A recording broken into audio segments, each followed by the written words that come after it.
qu'est-ce qui est le plus difficile à gérer en cabinet? Alors, c'est les troubles cognitifs, les troubles psychiatriques, ou est-ce que c'est pas possible de le distinguer C'est souvent limite associé, c'est bien compliqué à discerner.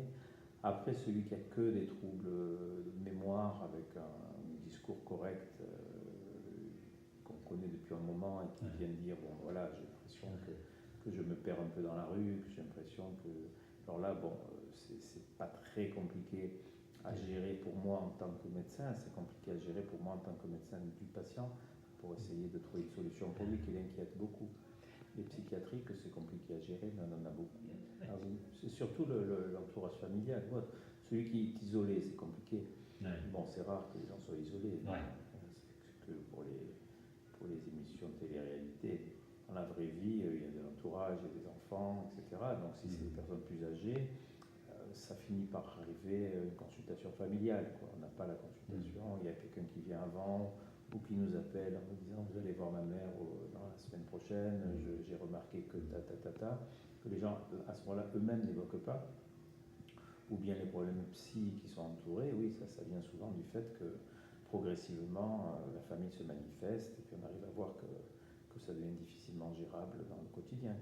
Nous on peut le voir parce que les patients on les a vus jeunes, on les a vus moins jeunes, on les voit plus vieux et puis on les voit maintenant perturbés, donc on voit l'évolution sans poser un diagnostic sémiologique pointu, mais c'est vraiment de Mais est-ce que tu as l'impression que tu es plus dans la partie diagnostic ou dans la partie soins et prise en charge pour ces gens-là? Moi, je pense plutôt dans la partie prise en charge globale. Ouais. Moi, je considère que le bilan mémoire ou le bilan neurologique fait partie du bilan, comme le bilan d'imagerie, comme le bilan biologique. Donc, je cherche un petit peu parce que c'est multifactoriel, tout dépend de l'âge et des symptômes qu'il y a. Alors, tu nous as envoyé un patient, je te renvoie une lettre en marquant le compte rendu, voilà, il y a tel ou tel trouble, telle difficulté cognitive. Ça va t'orienter dans la façon de la comprendre, cette personne, et de la suivre éventuellement? Alors, ça sert à plusieurs choses. Ça m'oriente pour la suivre, puisque si on décèle des symptômes importants, bon, à l'évidence, on sait que ça tourne vers une pathologie de mémoire vraie ou dégénérative. Si par contre, au contraire, ça rassure parce que le bilan est normal, ça permet aussi de rassurer le patient qui, fatalité, à ce moment-là, a beaucoup moins de troubles de mémoire, au moins évoqués. Sinon, ça me permet de dépister ailleurs, de faire une autre recherche différente. Ce qu'il y a, c'est que nous, on connaît les patients dans leur vie chronique, dans leur vie familiale, dans leur vie à la maison ou au cabinet. Donc on voit un petit peu si ce sont des gens perturbés de chronicité ou si c'est nouveau, si c'est quelque chose qui vient de sortir, puis l'entourage nous oriente aussi.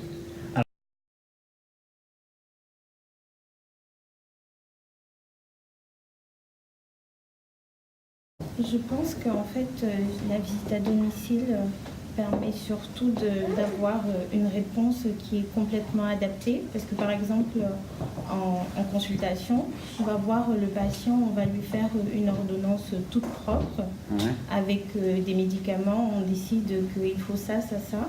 Mais en fait, le fait de se rendre à domicile, on se rend compte de l'observance. On se rend compte si on voit des boîtes un peu éparpillées, on sait qu'il ne les prend pas, on sait que le suivi n'est pas efficace. Ou par exemple, on peut prescrire aux patients des séances de kiné. Mais si on va chez lui et qu'on sait qu'il ne sort jamais de chez lui et qu'il a des marches, il y a tout ça en fait. Je pense que surtout la visite à domicile, ça permet de répondre véritablement aux besoins de soins du patient. C'est surtout ça en fait. On a le patient dans son environnement et on peut vraiment juger de l'efficacité de notre soin et l'adapter en fonction de la demande du patient parce qu'on a besoin de l'adhésion du patient à ce qu'on lui propose en fait. Cette vision-là du patient, ça porte un nom. C'est une vision écologique. D'accord, du patient, c'est-à-dire dans son environnement naturel. Et nous, on le constate, vous avez raison, et nous, on le constate fréquemment, même dans les visites spécialisées qu'on fait avec l'équipe, on a besoin de cette visite écologique, parce que le patient tout seul dans son cabinet n'est qu'un élément, il vous dit ce qu'il veut, il vient souvent seul, ou bon, parfois accompagné, mais pas toujours, d'accord. Ça va vite, bon, parce que de toute façon, on n'a pas trop le temps de parler.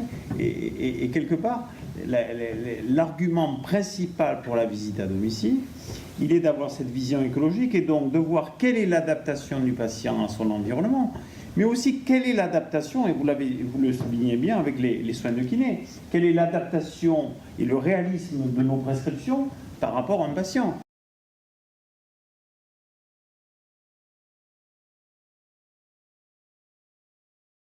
Comme je vous disais, on a des éléments très concrets parce qu'en fait c'est dans des petits parce que les troubles cognitifs, on va avoir des petits éléments au début qui vont nous orienter. Et en fait, si on ne prend pas le temps d'aller voir les patients à domicile, quand on fait le diagnostic, c'est souvent un stade qui est très avancé. Alors que en allant voir le patient, en regardant un peu son environnement, en prenant le temps, parce qu'aussi la consultation, la plupart du temps on a 15 minutes, il y a certains médecins qui mettent 20 minutes, mais la plupart du temps c'est 15 minutes. Et domicile c'est plus long? Domicile c'est plus long. Ouais. La plupart du temps, là il y a des études qui montrent qu'en moyenne, on est sur une quarantaine de minutes. Alors, on parle des troubles cognitifs, de la mémoire, mais à côté, il y a quand même des choses qui sont très importantes, c'est l'aspect émotionnel, hein, l'aspect affectif. Oui. Est-ce qu'on peut bien l'évaluer à domicile? Est-ce que c'est différent de ce qu'on voit au cabinet? Je pense que parfois c'est différent parce que comme on est dans l'environnement du patient, on est obligé, je ne sais pas comment dire ça, quand on est en consultation, on est un peu, c'est nous qui on a l'impression d'avoir le contrôle parce que c'est nous qui rythmons l'échange. Ouais. Alors que là, en fait, on est obligé de s'adapter et on est obligé de prendre le temps d'écouter. Et c'est pas mauvais parce que parfois, quand on est dans le rythme de la consultation, parce qu'on a du retard, parce que voilà, on essaye de dire aux patients non, juste un motif de consultation. Alors que là, quand on vient chez eux, on prend le temps. Et c'est eux qui nous font part de leurs motifs, pourquoi en fait ils veulent nous voir, qu'est-ce qu'on peut leur apporter. Oui, et aussi vous le soulignez, c'est vous n'êtes plus maître totalement de l'entretien à domicile, d'accord. C'est le patient qui vous reçoit, c'est pas vous qui le recevez, d'accord. Et donc ça peut être particulièrement utile pour voir quelle est la capacité du patient à spontanément initier la relation, respecter, on va dire, les convenances de celui qui reçoit chez lui, d'accord, des choses extrêmement simples, d'accord, sortir la chaise, débarrasser la table, enfin bon, ce que l'on fait lorsqu'on reçoit quelqu'un et qui en plus exerce une profession dont on attend quelque chose. Donc je pense que la visite à domicile peut offrir un regard davantage sur la spontanéité du patient, sur ce qu'il est capable spontanément de mettre en œuvre, d'accord, au niveau affectif ou au niveau comportemental, alors que dans le patient qui vient en consultation au cabinet, il est dans un rôle imposé, d'accord, et quelque part il n'a pas grand-chose à initier. Il a à répondre aux questions, d'accord. Et on a des patients comme ça qui peuvent donner, vous l'avez dit, qui peuvent donner le change, d'accord, au cabinet. Alors que dans leur univers où ils ont un comportement plus spontané, on peut voir quand même des choses assez intéressantes.